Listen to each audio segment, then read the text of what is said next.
Hello everyone and welcome to our June Lunch and Learn session. I'm Claire Cook, the Council's Strategic Marketing Manager, and I'll be hosting today's session with the help of my colleague Sam. Thank you very much for taking the time to join us this lunchtime to hear more about the 2021 census results. James Roberts from Business Intelligence and Improvement will be looking at the headlines and key trends for Solihull and what these mean for the borough.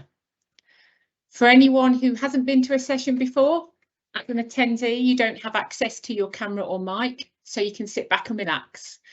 You do have access to a Q&A chat box, so please do add any comments or questions as we go along, and we'll come back to them at the end of the presentation.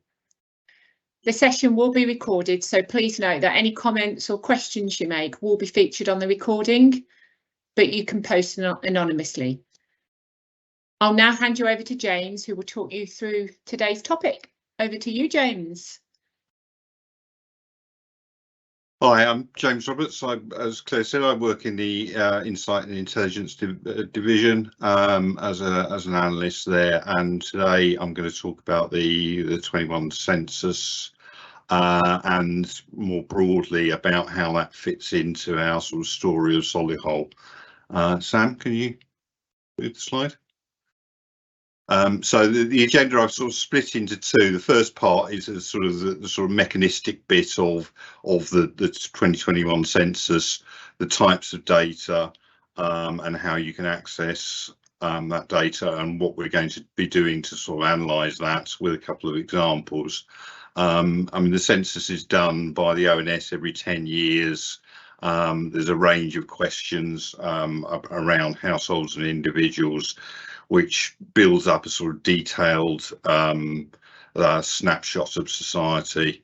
Electronically, data is readily available on NOMIS back to about 1981. But of course, the first census was done in sort of 1801. You know, with a fairly limited set of questions, and they're now far more detailed and far more granular. So the census is important for a local authority in terms of, you know, helping us to sort of set policies, helping us to sort of plan services such as, you know, social care or health or schools, or indeed sort of public realm in terms of our sort of road provision, in terms of sort of you know, usage of libraries, etc., and allows us to also sort of allocate funds in terms of, you know, which population groups and which areas are most, you know, should be targeted in terms of spending. So in the second part, I'm going to start looking at that sort of through a wider lens in terms of, you know, how the sort of census data fits into the story of Solihull. And of course, the census is just one source of data that we draw on. There's other sorts of data in terms of, you know, externally produced by, you know, whether it's the Department of Work and Pensions or the Department of Health or Department of Education. And there's also internal data, whether that's sort of customer services, customer opinions from a sort of place survey, or indeed sort of customer databases from social care, etc. But yeah, the census forms a sort of core part of that wider evidence base. Sam, if you move it on. So in terms of the sort of types of census data, you know, as I said before, that, you know, there are questions that ask about individuals, and there are also questions asked about sort of households and, you know, sort of how people live. Yeah, we have single variant data, so that's where, as the name suggests, it's just one variable. So whether that's age, ethnicity, economic activity, or the sort of health of a person. There's sort of slightly greater detail. There's the multivariate data, which is two or more variables taken together. So people's qualifications by their first language, or sort of whether they provide unpaid care by the age of the carer, or whether they're unemployed or employed by their ethnicity. In terms of, so that's the sort of variables. In terms of the geography, the headline levels, we can benchmark Solihull as a borough against sort of national or regional averages. We can also sort of benchmark Solihull against similar local authority areas, or other local authorities in the West Midlands, etc. If you want to go down a further level, there's the sort of sub-borough data, which is, you can look at sort of how the difference between the sort of 17 wards of Solihull, or at a finer grain level, there's a range of census geographies. These are independent. These are fixed by the ONS and independent of political boundaries, so they're independent of war boundaries. At the highest level, we have middle super output areas, and there's about 29 of those in Solihull, with an average population of about 7,500 to 8,000. The level down, there's 134 lower super output areas, which are communities or neighbourhoods of about 1,500 people. Then the sort of most detailed view is provided by the output areas, and there's about 680 of those in Solihull. Don't tend to use those a great deal, partly because there's lots of disclosure issues around the data, because they're made up of about 300 to 500 people, and they also change regularly between censuses. You can imagine a new development gets put in, they have to keep the sort of consistent size of the boundaries shift and change, so you can't compare over time. So I very rarely use those. So Sam, if you can move on. In terms of the census topics, I've put these into a sort of basket of about sort of 7 or 8 sort of wider groupings. Firstly, there's the population stuff, so we ask around, or the census asks around sort of the sex and the age of people, and also the types of household they live in. So in terms of whether it's a household with children, or whether it's a household with just older people, or whether it's lone parents or whatever, so the sort of composition of the household. The second basket would be around sort of how people identify themselves, so whether that's ethnicity, or country of origin, or the language they speak, or indeed their sort of sexual orientation. They also ask a range of questions around migration, so how long of people who haven't been born in the UK, how long have they lived in the UK, when did they arrive? And there's a question also around the number of short-term migrants, so that will be people who come here to work or study, but it will go back to their original country of origin. There's a range of questions then about the economy, so sort of economic activity primarily, so whether people are employed or unemployed, or whether they're economically inactive, what occupation or industry they might work in, so that can be whether you work in manufacturing or banking, or whether you work in a care occupation, or whether you're a manager. Finally, there's a range of questions around sort of distance and travel to work. Now, this is slightly distorted because if you remember the census was actually based in March 2021, which was the height of the lockdown, and they decided not to alter the question. So they asked people where they worked in the week prior to the census. So obviously a lot of people were working from home, so it's likely that question's a bit distorted this time round as opposed to 2011. Then there's another basket around sort of people's housing, so whether people living in houses or flats, or whether they live in sort of social rented or private rented, or own their own home, and also the sort of condition of the housing they live in, whether comparing the number of people in that household compared to the number of rooms. So you can make a rating around whether it's overcrowded or not, whether the household has central heating or not.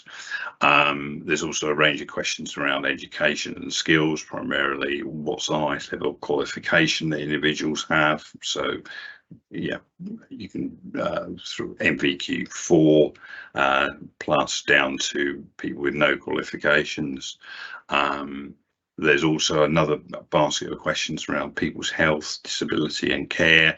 So question around whether people feel as though their this is self-reported health, of course, as opposed to sort of diagnosed health.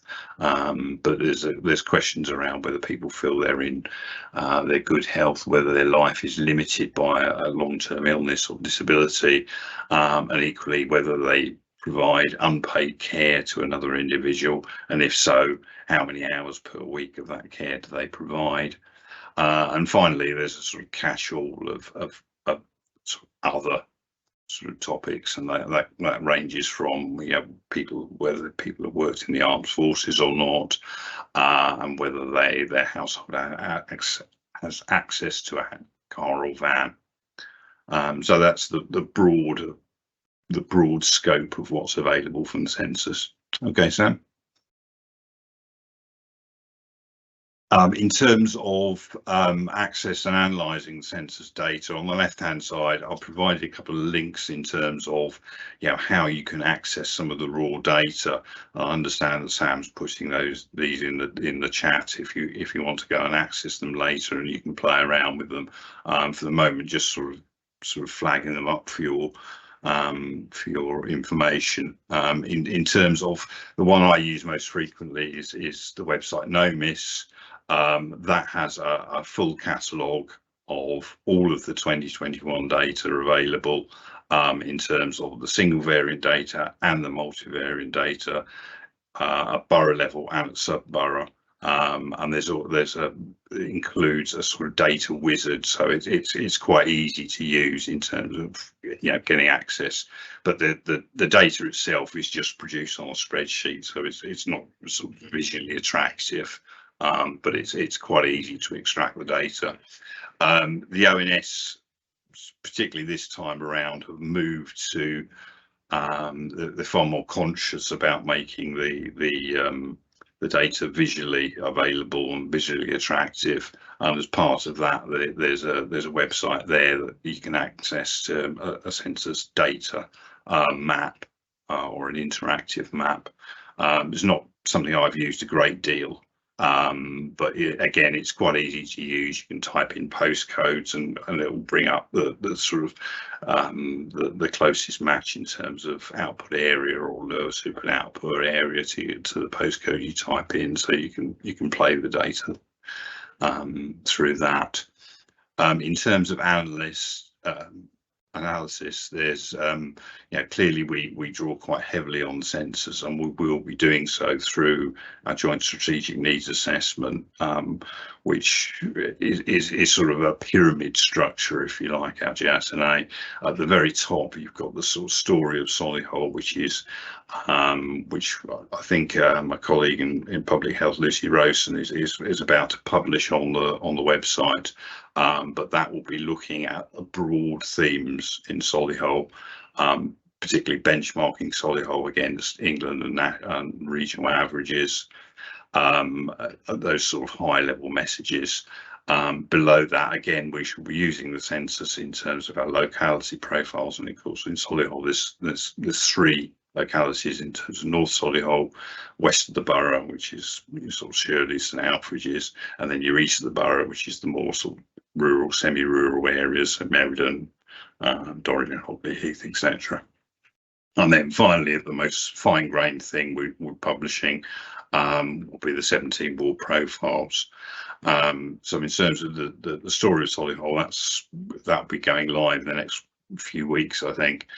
And I'll be working on the sort of locality and the ward profiles for the sort of summer and autumn of 2023. Okay, Sam? I just need to reshare just because I just shared the links. It closed the presentation. Just give me a second.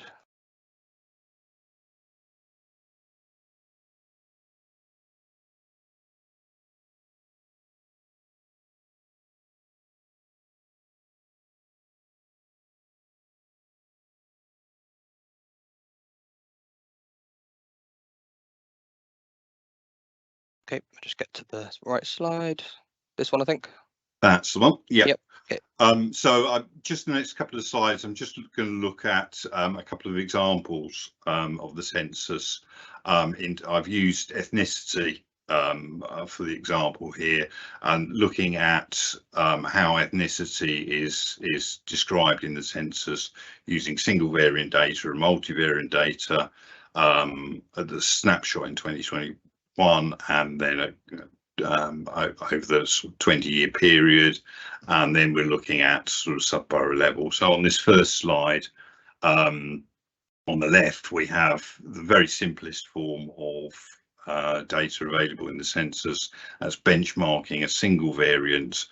This is, in this case, the non-white population in Solihull, which is 18%, against England and West Midlands averages, and then against a neighbouring local authority, in this case Birmingham, up at 51%.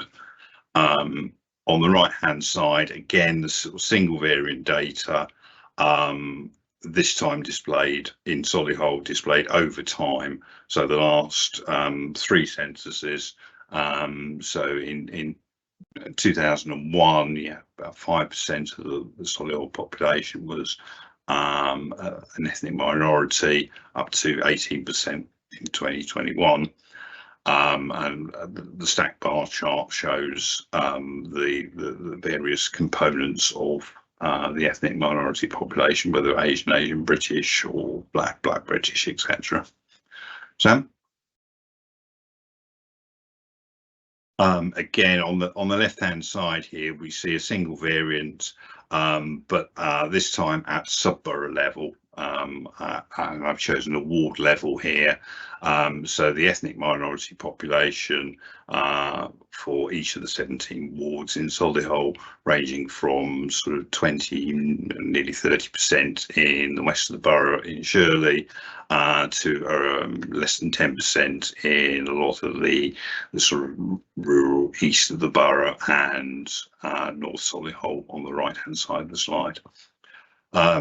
So finally, the map on the right is the sort of most fine-grained and granular information we have. So this is multivariant. So this is comparing ethnicity alongside age at a sub-borough level. So it's the ethnic population under 25 years of age for each of the 134 lower super output areas. Now, as we see, the red coloured, red shaded areas are the areas that have a high young ethnic minority population, and the green shaded areas have a very relatively low area.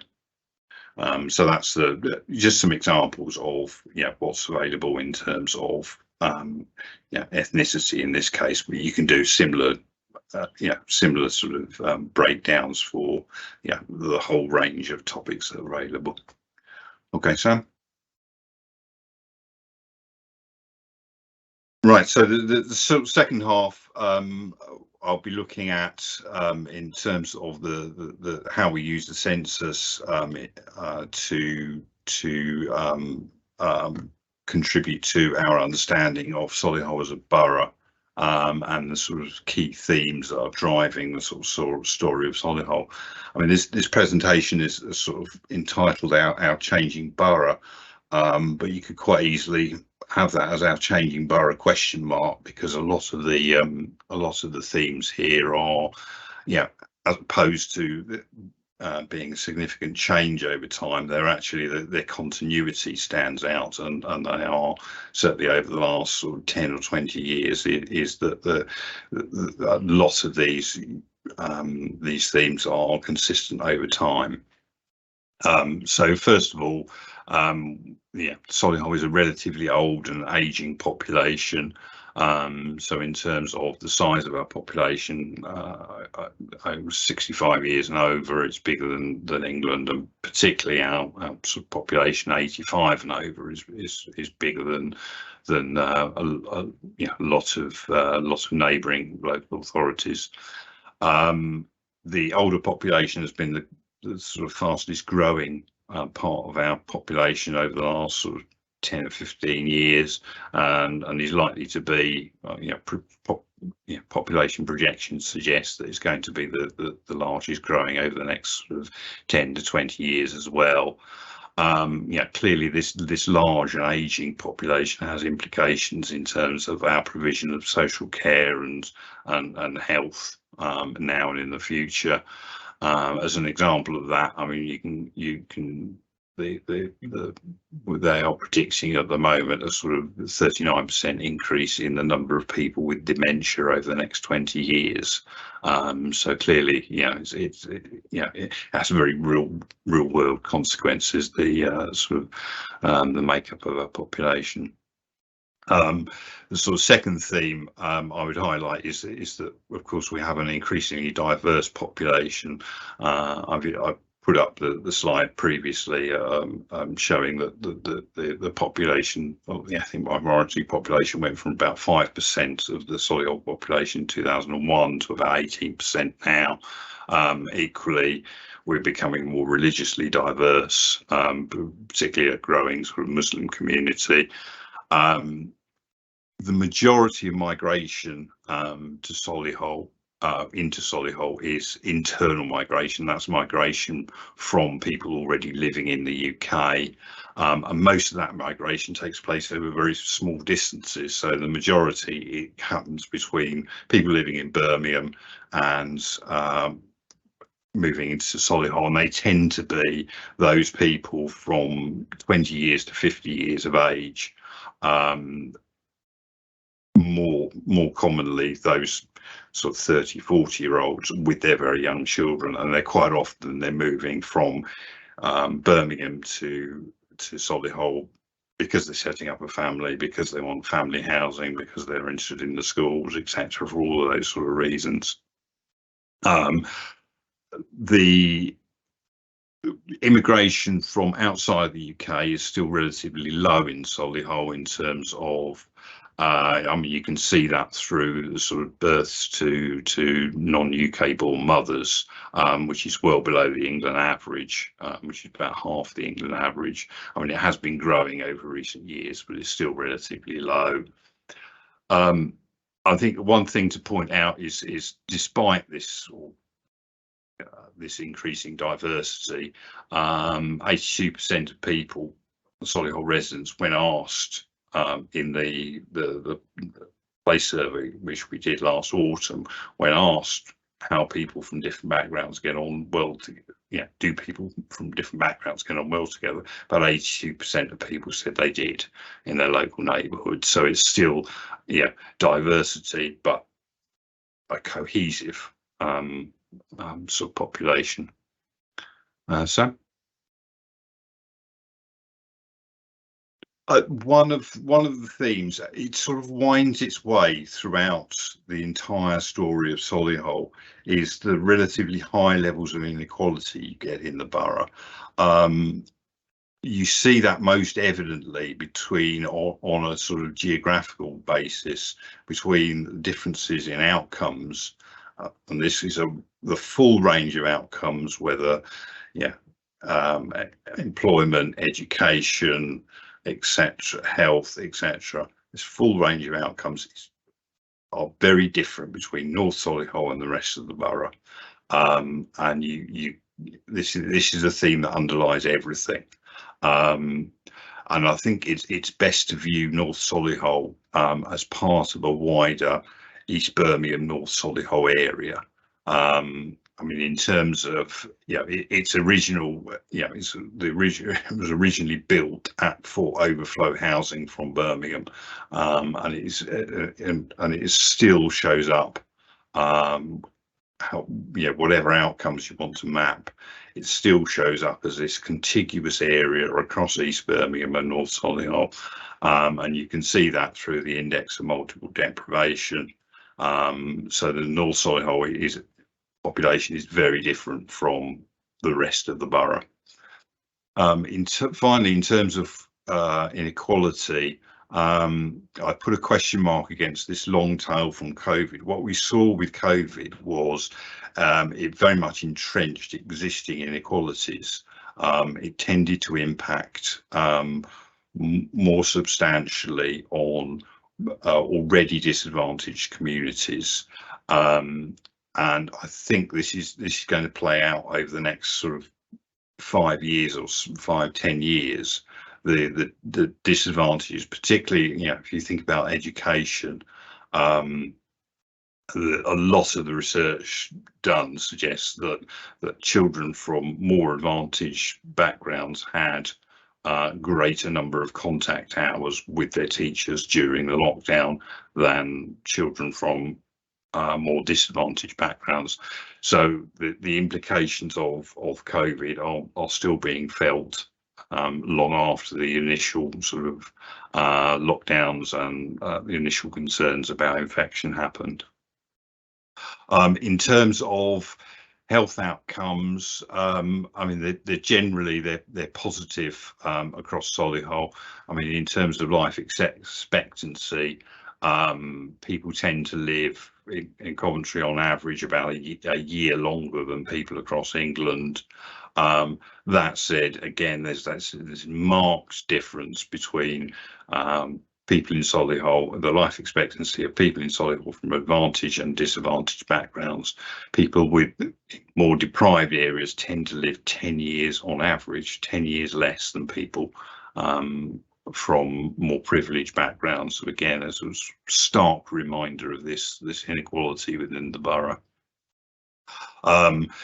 In what is particularly concerning for my health colleagues is the sort of in terms of what's driving the inequality. They're looking at what they place particular emphasis on high levels of mortality amongst males aged 40 and over in deprived areas. So that's really what's driving the inequality at the moment. Sam?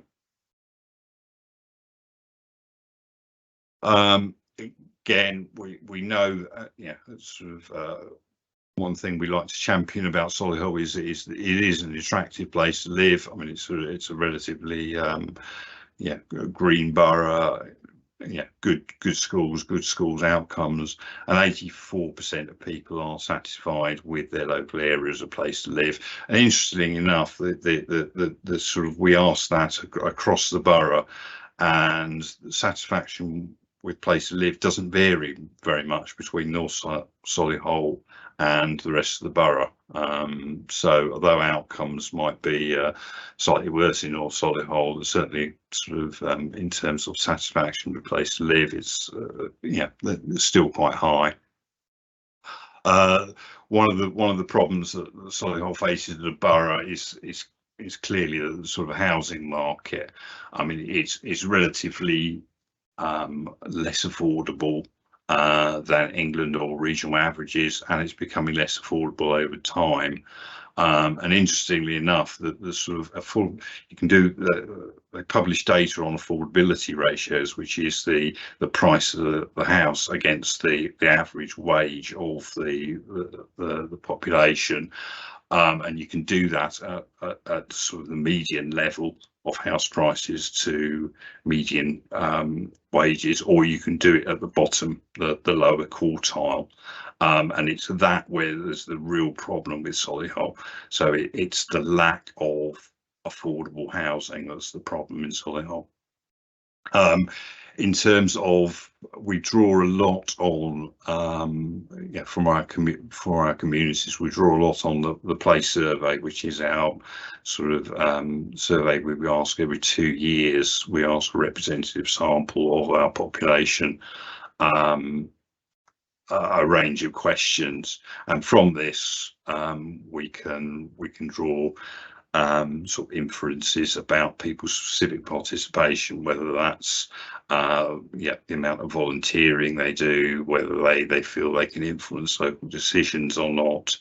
And again, Solihull communities suggest that they are relatively positive about their local communities in that respect, although participation in sort of volunteering, etc., has been trending downwards over time. The majority of people, 59% of people, say they feel safe in their local area after dark. Again, there's a slight difference between North Solihull and the rest of the borough, and there's also a difference in between men and women on this. Men tend to feel safer than women do.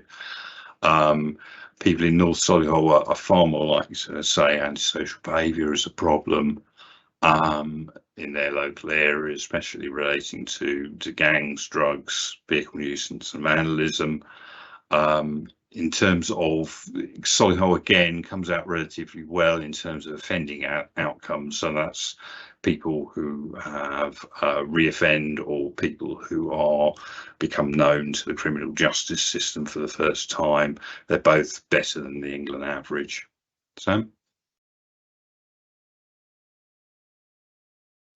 these last two themes, whereas previously they were very much sort of long-term socio-demographic factors in play in terms of our ageing population or our increasing diversity, these two are far more about immediate sort of consequences of whether they are policy decisions at a national level or whether they are short-term responses to economic conditions.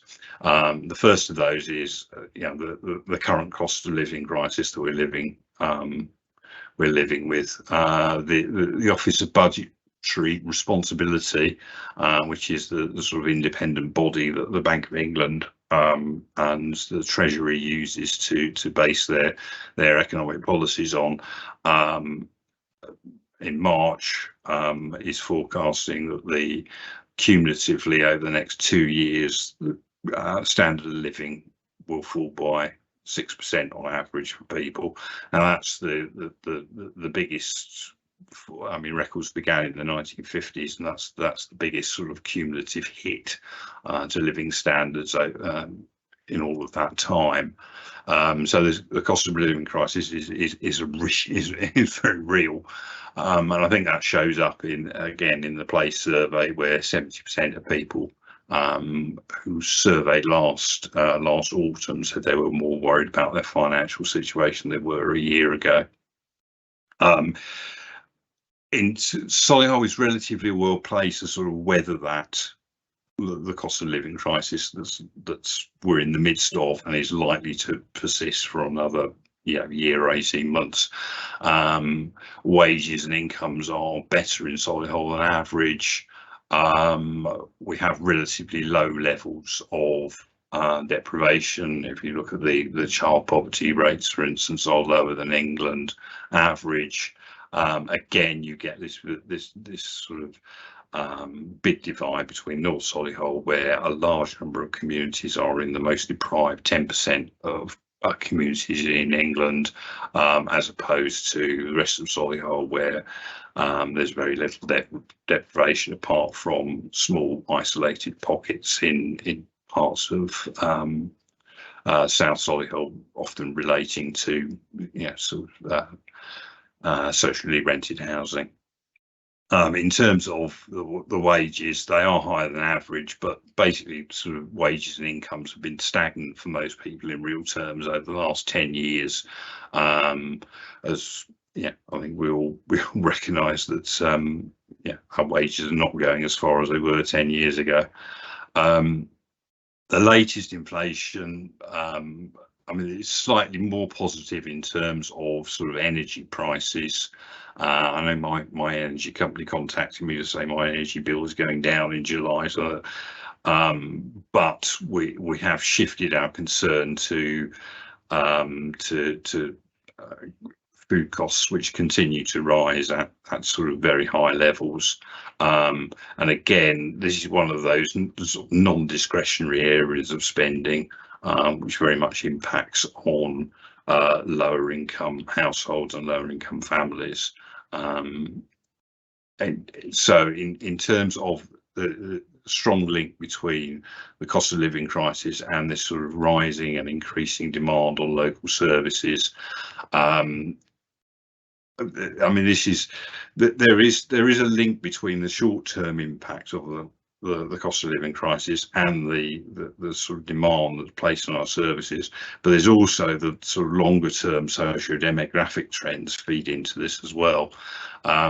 So in terms of the demand on our local services, we can see that through social, demands on social care services, through whether it's mental health, whether it's housing or financial support, and there are particular points of pressure, particularly relating to children's services, when we see that with rising numbers of special educational needs in schools, and sort of pressure on the children in need and looked after children in our children's services as well. Okay, Sam, I think that's it in terms of, yeah.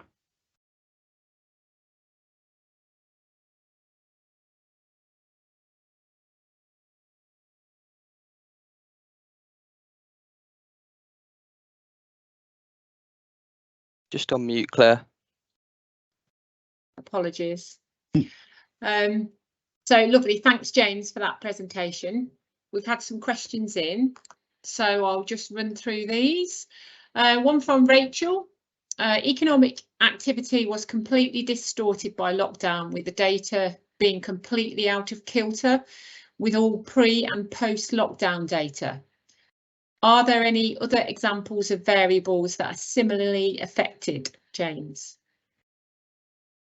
I can't think of any off the top of my head. I mean the most obvious is the sort of travel to work and stuff. I think it's potentially it's around there are data sets around people with moving. I'm sorry, I'm trying to think off the hoof here. I think one of the consequences of lockdown may have been young people who would have been away at university will have been at home. So the potentially distorting impact of having more young people at the place of the residence rather than living at where they study in the week before lockdown. So that may have impacted on a number of variables. That's the one I can think of probably off the top of my head. Okay, thanks James, that's really helpful. There's another question here. Is it possible to identify the type of housing people live in, such as sheltered housing or extra care housing? No, though I'm trying to think.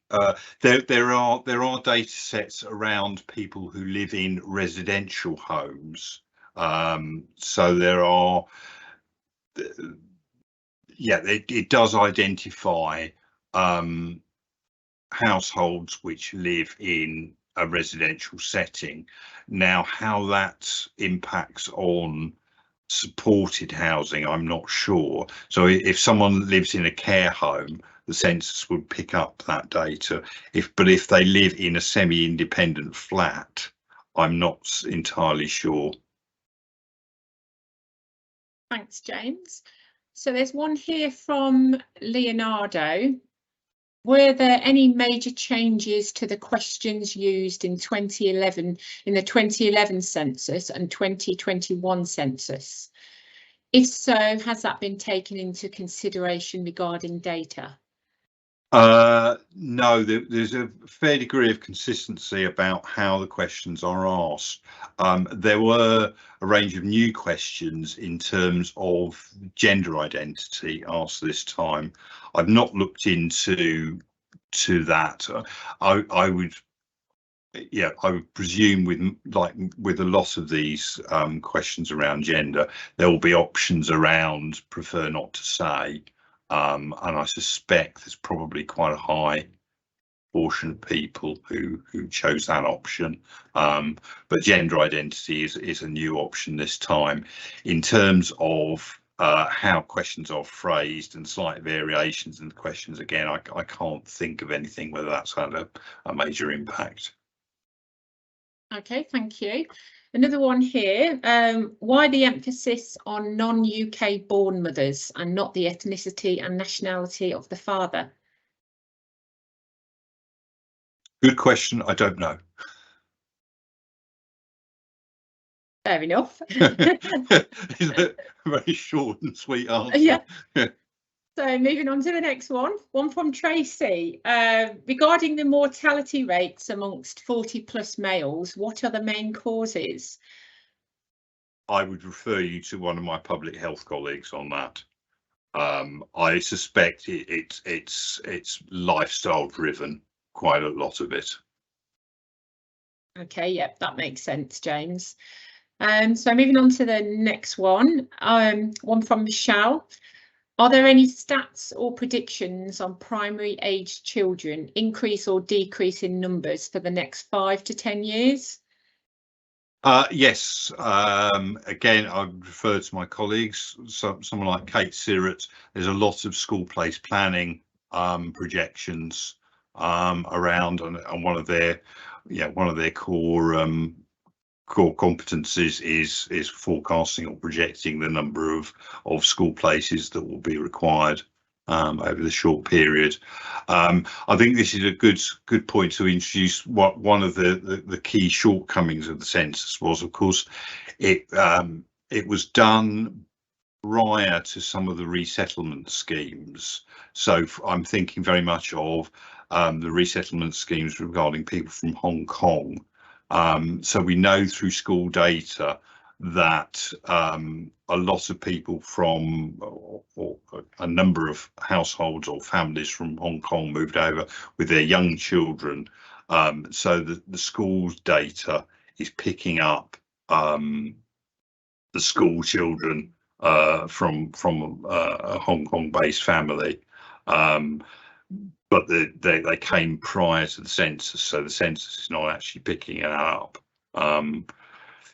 Not actually related directly to the question, but quite a useful point to bring that in. That's really helpful, thanks, James. So one from Cassie. What does the census tell us about internet access? I'm thinking about digital inclusion, exclusion across the borough and how people access information about council services. Nothing is the short answer. Yeah, it's not addressed at all. A digital inclusion. About 2 years ago, I did a report on digital inclusion. It's available on the internet. Cassie, if you want to send me an email, I can send you a copy of that report and a link to where it is.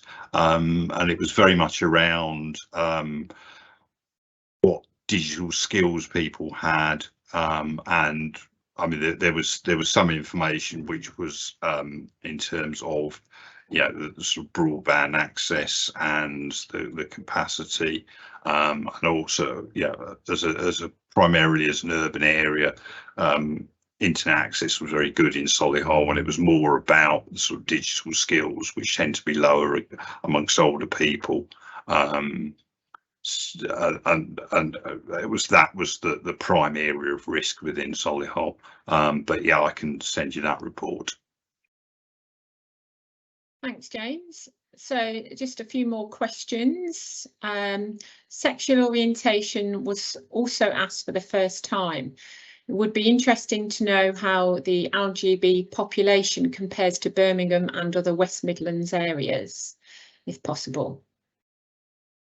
Yeah, I can dig out that again. If you care to email me, I can dig out that information. As I said before, I've not looked at this. I suspect the prefer not to say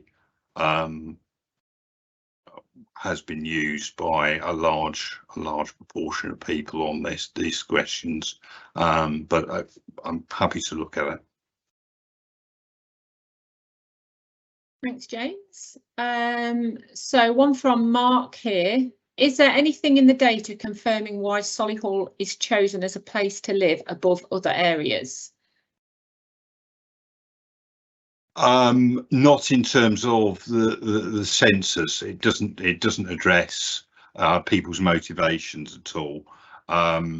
In terms of, yeah, we going back to the place survey, yeah, which is the we ask a representative sample of our population every 2 years, what they think about their local area, what they think about their local community, and some of the answers from that get to the sort of motivation why people choose Solihull as a place to live. But I think you could look at more broadly around. Yeah, clearly it's a sort of relatively green borough with good schools, and generally a sort of quite attractive place to live. So I think that sort of comes out through a lot of the data, really. But again, the place survey summary is available on the internet. Again, if you care to email me, I'm quite happy to send you the link and the report for that as well. Great, thanks for that, James. So another one here from Richard. Are there any major council policy priorities already agreed based on the data? Yeah, I'm going to pass on that one. I'm quite happy to sort of tell other people what the data's showing. Yeah, sort of setting policy is a bit above my pay grade. So yeah, I'm not really the person to ask on that one, I'm afraid.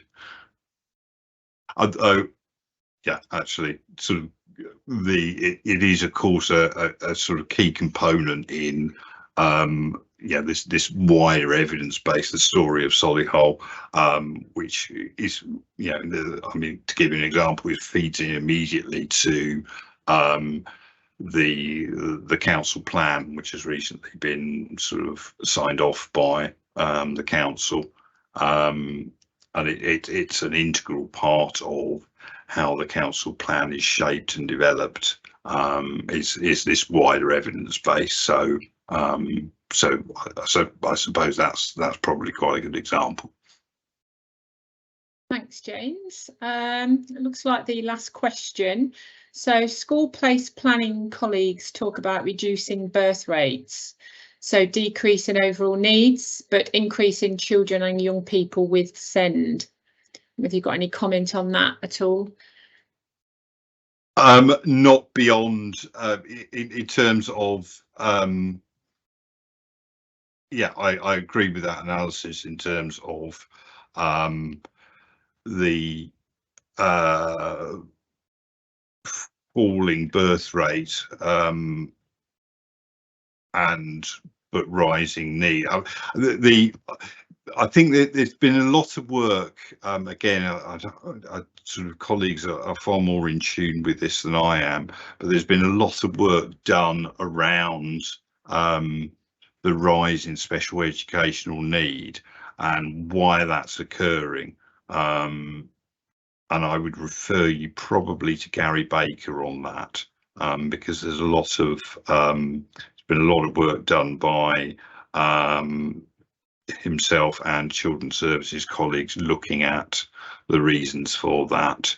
And there are sort of some needs assessments. I think my colleague Lauren Amory has recently done a Children's Services needs assessment, which may sort of provide slightly more insight than I'm able to. Great, thanks, James. Another one here from Ricarda. If there is migration from Birmingham, are we able to look at migration patterns and any future trend data? And what can we expect in 2, 3, 4 years' time and where they are likely to land? The answer is no, we can't look at it's not projected. In terms of sort of breaking down historical data, We can look at the age groups that are moving both into and out of Solihull, and we can look at where people or other local authority areas that are contributing to the inflow, and also the going the other way as well, where people. So what we're typically finding is sort of youngish adults, particularly that sort of 30 to 40 age group, and their young children tend to be moving into Solihull from neighbouring boroughs, particularly Birmingham, and we see a slight outward migration from older people 65 and over moving from Solihull to sunnier climes, Bournemouth or Cornwall or the Isle of Wight or whatever. And we also see a big outflow in terms of young people around 18, 19, 20, who are going to university, going away to study, and also young people tend to be moving out when they're first starting, when they're first looking to start a family and set up a household, because of the housing market in Solihull. It's relatively expensive, whereas it's cheaper in the neighbouring authorities. But so yes, we can look at in some detail what's historically has happened with migration, but no in terms of projecting what's going to happen. Although I'm sure some of my colleagues in sort of planning, particularly sort of Mr. Palmer, Mr. Collier, who look in detail at sort of local development sites, they will be looking at the sort of where people are likely to move to fill up those new housing sites in Blythe or whatever. Thanks, James. Another one here from Cassie. What does the census tell us about the range of languages spoken in Solihull, and how many people don't have English as their first language? In terms of what it asks is, as opposed to it asks about proficiency in English, and the proportion of people who are not proficient in English in Solihull is very, very small. It's sort of 1 or 2%. So even though it might not be people's native language, they are still relatively proficient in speaking English. In terms of what languages are spoken, there again, this is not a data source I've looked at particularly, but it's quite detailed in terms of the number of different languages that are spoken within the borough. There is a data set that covers that. Again, I can look at that for you. Thank you. So it looks like that's all of the questions. So I'll just say a big thank you to James, and thanks to everyone who has taken the time to join and listen today. And thanks very much to Sam for doing all the backstage production as well. We'll be taking a break in July and August, so the next Lunch and Learn will be in September. Please look out for more details through the normal staff communications nearer the time. We'll also be sharing the recording link from today's session on the intranet, so if anyone couldn't make it today and if you think they'll find it useful, please do pass the link on. So I think that's everything, so thank you and goodbye. Bye.